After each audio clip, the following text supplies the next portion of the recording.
Posibleng tumama ang The Big One sa Pilipinas bago ang 2059 ayon po yan sa PHIVOLCS. Gaya sa Turkey, nasa magnitude 7.8 daw ang pinakamalakas na lindol na pwedeng tumama sa bansa at maaari umano itong mag-iwan ng 30,000 casualties. Nabulabog ang mga residente sa iba't ibang bayan sa Batangas nang maramdaman ang isang malakas na pagyanig. Nasa frontline ng balitang yan, si Gary De Leon. Sa kuha ng CCTV pasado hating gabi, makikita malakas na pagyanig ng lindol sa isang bahay sa Lemery, Batangas. Halos masira pa nga ang kamera dahil sa tindi ng impact. Sa barangay Sambat sa Balayan naman, nagkumawag palabas ng kalsada dahil sa takot ang mga empleyado ng isang convenience store. Nagkalambagan din ang mga gate sa Nasugbu dahil sa lakas ng pag-uga. Ganyan din ang nakunang eksena sa terrace ng isang residente sa Calaca. Sa lakas po ng lindol, ito po nangyari sa aming kusina. Bumaksak po ang aming estante. Lahat po ay basag.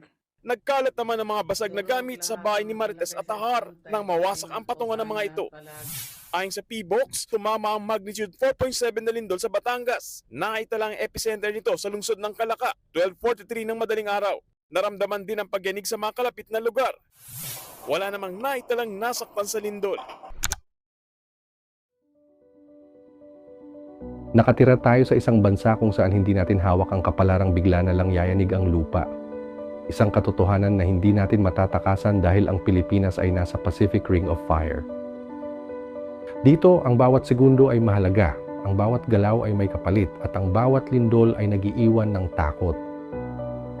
Paano kung ang mismong lugar na itinuturing nating ikalawang tahanan, ang paaralan, ay hindi ligtas? Paano kung ang mismong upuan at lamesa na araw-araw nating ginagamit ay walang silbi sa gitna ng matinding pagyanig? Pero sa gitna ng bawat pagsubok, may mga kabataang hindi pumapayag na magpatalo, mga estudyanteng nakaisip ng imbensyon na magbibigay ng pag-asa. Mula sa simpleng ideya, ginawa nilang panangga ang isang ordinaryong lamesa. Isang imbensyon na hindi lang proteksyon, kundi patunay na sa gitna ng peligro, ang talino at pagmamalasakit ng kabataang Pilipino ay sapat para magligtas ng buhay.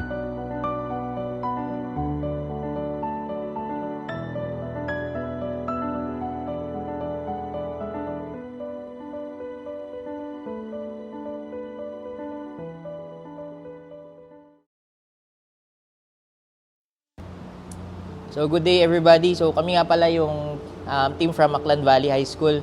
So nandito kami para i-share yung naging story ng aming naging project, pati history ng project about our earthquake-proof table. So basically si earthquake-proof table ay nasimula siya ma-conceive ko noong year 2019. So as a teacher, hirap akong gawin siya personally. So, ang ginawa ko, since marami akong task, binigay ko siya sa student ko as a form of a research. So, maganda naman at nagawa ng student ko way back 2019.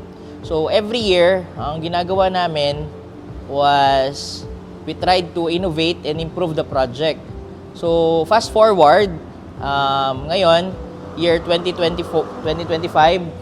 so, ika-6th version na yun ng project namin. Initially, ang pangalan ng project was Earthquake-Proof Table lang talaga.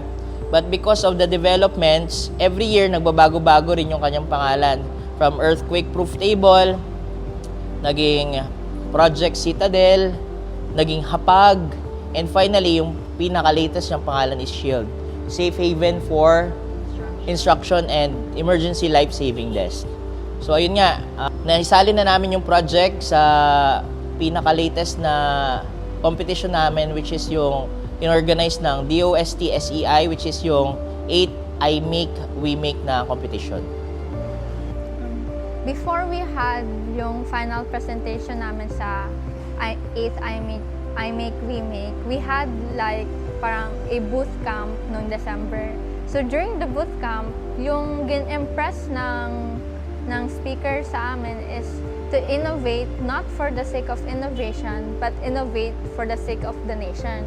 So pagbalik namin sa Kalibo, nag-isip kami like, ano yung kailangan ng bansa natin? Ano yung parang need talaga ng country na pwede naming mabigyan ng solusyon. So we found out na yung earthquakes is number 1 sa risk index ng Philippines. Meaning, parang siya yung pinakadelikado talaga. Tapos, yung in terms sa furniture ng DepEd na parang hindi siya ganun ka earthquake ready. And according din sa interview namin kay Engineer Mel John Torres, is like yung DepEd, actually yung DepEd nag-start sila mag-develop ng school furniture after a 7.2 magnitude earthquake hit Bohol. So, in preparation din for the big one, DepEd was they're currently retrofitting yung old school buildings and gina-develop yung furniture. So dati, yung furniture lang ng DepEd na standard is parang yung wooden chair na may armrest. So sabi ni engineer, parang doon daw nila na-discover na during an earthquake, walang matataguan yung mga students. So from a wooden desk, nag-develop sila na parang chair na may desk para yung students pwede mag-hide under the desk. So, when we were developing Shield, gin-test namin yung standard na DepEd na desk. Yung unang test namin ginawa is nag-drop kami ng 40 kg na weight sa standard na desk. So, 40 kilograms pa lang, grabe na yung sira ng desk. So, parang hindi siya talaga safe. Besides din na hindi siya maka-carry ng 40 kilograms na weight, parang masyadong narrow yung desk, hindi siya maka-cover fully ng student. So yung ginawa namin for Shield is desk siya na kung may earthquake, di ba ga-transform ng pa-triangle. Nakaka-help siya sa mga first responders na mabilis na mahanap yung mga students or any survivors underneath the desk. Pwede after ng earthquake, hindi matatapos yung story niya as a protective shelter. Pwede din siyang babalik as a regular na classroom table na pwede ulit magamit. In terms of features naman ng Shield project namin, number 1, it serves as a protective shelter during earthquakes. So one problem kasi na-identify namin is ang mga school tables natin, they are not really equipped to handle falling debris. So it's either hindi enough yung coverage ng space to fit students underneath para ma-shelter sila, and at the same time hindi rin siya sturdy.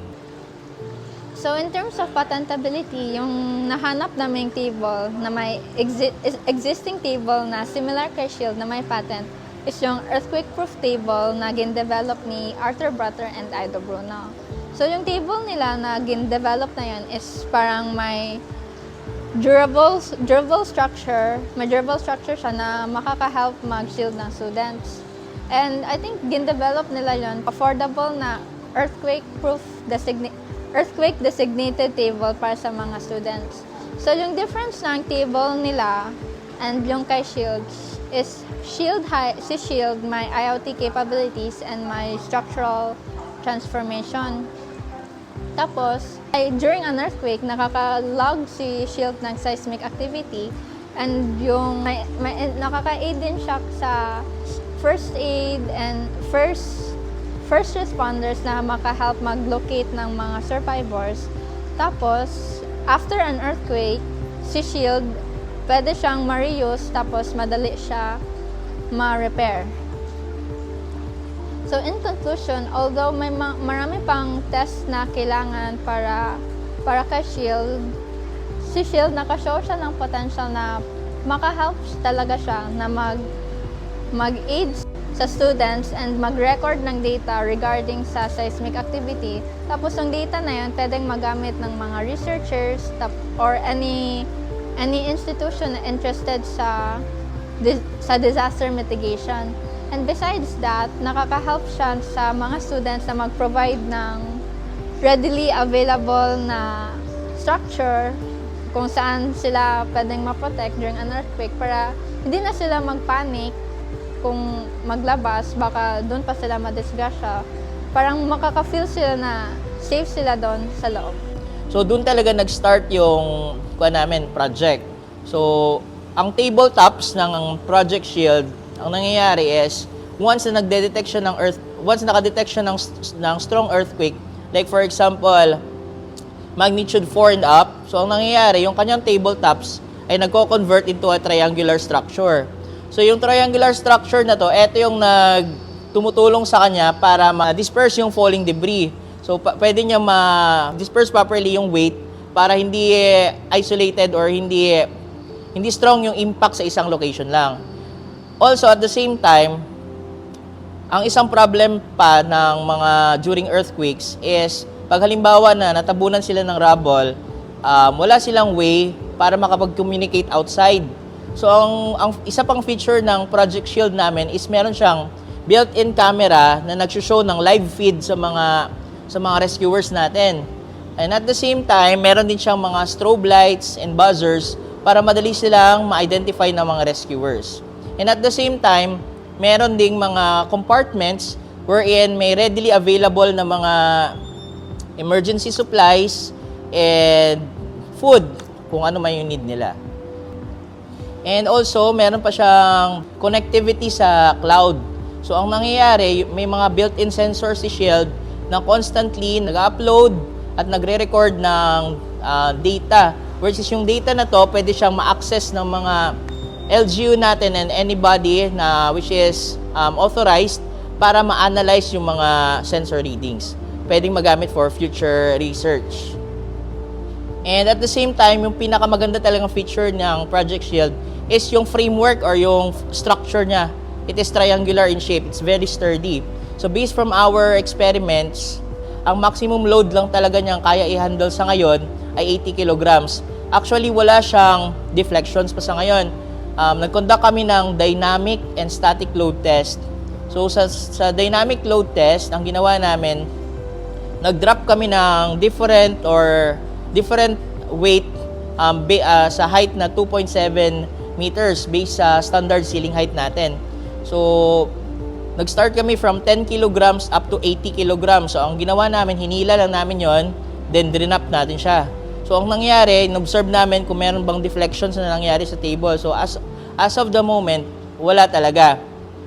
Hindi lang namin siya makontinue dahil wala kaming machinery.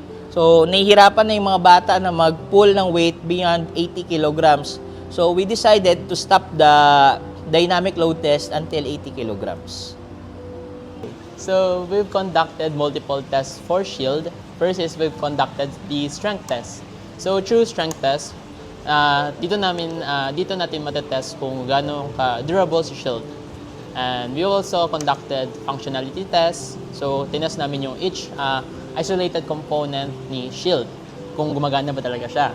Then, after nun is we conducted deployment speed test. So, gaano kabilis mag-deploy si Shield during an earthquake. So, overall, the test results are good and it shows that Shield has potential for patentability and has high potential for earthquake mitigation and preparedness. So, DepEd regularly conducts an earthquake drill sa mga schools natin. So, yung aming vision para kay Shield is masasama siya sa earthquake drill ng mga schools. And according to Engineer Torres naman, wala pa namang nangyayari na earthquake during class hours. And sinabi niya na yung most likely na magiging reaction ng mga students if ever na magka-earthquake during class hours is magpanic sila. So we want parang yung gusto naming mangyari is Shield, if ever na may earthquake na mangyari during class hours, Shield will offer the students an immediate immediate na pwedeng mataguan nila na alam nilang hindi sila mapapahamak. Since under the table sila, they can wait na safe na sila makalabas, tapos makapunta sila sa mga respective na safe areas na game drill na din sa kanila during the earthquake drill. So, if worst comes to worst, tapos hindi sila di na-rescue agad yung mga students under the table, tapos natabunan na talaga sila ng rubble. Tapos yung table kasi namin is powered lang siya by a 12 volts na rechargeable na battery. So we haven't tested yet kung gaano siya katagal mag-work na if ever ma-cut off yung electricity.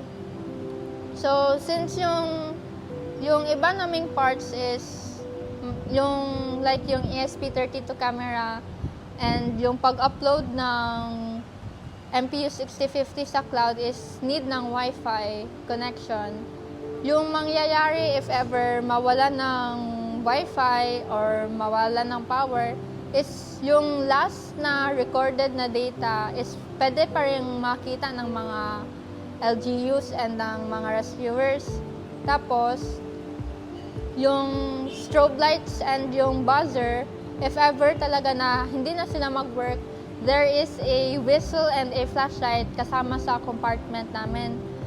Pwede pa rin silang madaling makita ng mga rescuers yung mga nakatago sa table. After the rescue and after ma-clear yung mga rubble, tapos ma-retrieve yung mga desks, pwedeng ma-identify kung kailangan ng repairs or hindi, tapos i-repair yung kailangang i-repair, i-make sure na lahat ng parts ay ga-function pa rin, tapos pwede siyang mabalik as irregular table at magamit po ulit. During the interview with Engineer Meljon Torres is parang gina-compare niya from si Shield and sa standard na desk. So in terms of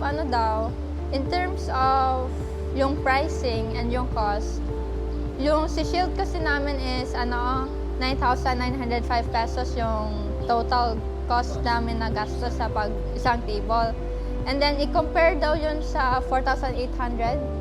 4,800 na price ng standard na desk is parang although mas mahal si Shield, at least parang reliable yung structure niya kasi made of tubular steel yung frame niya. Tapos ay madali ma-repair.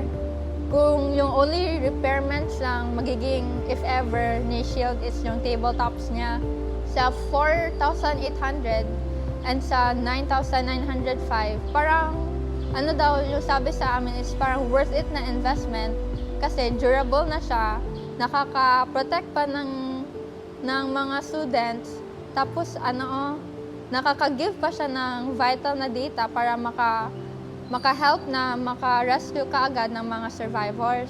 So parang maganda daw kasi kay Shield is may built-in na siya na seismograph na help mag-record ng data about sa shaking. Since limited din kasi yung mga resources namin, pwede daw madagdagan yung features ni Shield. Tapos kung if ever daw ma-mass produce namin si Shield, yung 9,905, bababa pa talaga yung cost. So sa mababang cost na yon, marami ng table na mapoproduce. Hi everyone, my name is Jermaine Emreyes and I am the engineer of the group. I started robotics when I was in grade 8 when my teacher gave me an activity that gave me materials that started to build robots. That was in the pandemic. When I stepped in grade 10, my friend here teach me Arduino, the basic Arduino things that to connect wires and kits. When I was in grade 11, my sir saw my potential to ako yung in charge sa designs and sa overall logistics ng aming project na Shield. Hi, I'm Nia Teresa A. Fentes, grade 12 student and the project researcher of Shield. Nag-umpisa po lahat ng grade 10 kasi nung summer nun may post yung robotics club, tapos I find it interesting na mag-join doon. So, nag-join ako nung summer na workshop. Tapos, parang during that workshop is parang, astig. Then, sa sobrang interest ko noon, like parang medyo nag-search ako noon ng something, like mga projects for that, like from the past project ng AV. Hindi ko na-expect na I'll be part of the team last minute. Then, nagsabi si sir if if kaya ko daw. Tapos sabi ko, the reaction is like, kaya man sir. Then, after doon, sunod-sunod na yung paggawa namin. Tapos, habang gumagawa kami, form of bond siya, not as a task. Pero may at times talaga na may need sundin, ganon. Pero like, siguro given siya kasi project siya. Pero most of the time talaga habang gumagawa is parang form of bond with my team members. Mabuhay! Hi everyone, I am Rick Bryant S. Nicolas and I am the programmer of the team. So, brief history, I started robotics back when I was in grade 5. Nag-start din yung pagsali ko sa mga robotic competitions sa grade 9 and dito sa pagpatak ko ng grade 11 is yung ito po, yung project namin sa SHIELD. So sa mga students na curious din about sa robotics or parang na-intimidate kasi, robotics, coding, dami-daming languages, saan ako sisimula? So you don't have to know everything all at once kasi ako wala din naman akong masyadong background sa robotics. Tapos summer lang ako nag-try ng HTML eh. So you don't have to know everything at once. Try ka lang. You will learn along the way. And basta mag-enjoy ka lang. Don't think too much. Mag-focus ka lang sa maliliit. So it's just a step-by-step process. Then sa ating mga parents, teachers, at mga officials, let's continue supporting our young Aklanon innovators pagdating sa robotics. So just remember, for our young innovators, innovate not just for the sake of innovation, but innovate for the sake of a nation. Once again, this is SHIELD, the only desk that says, I got you during a quake. Saan si SHIELD?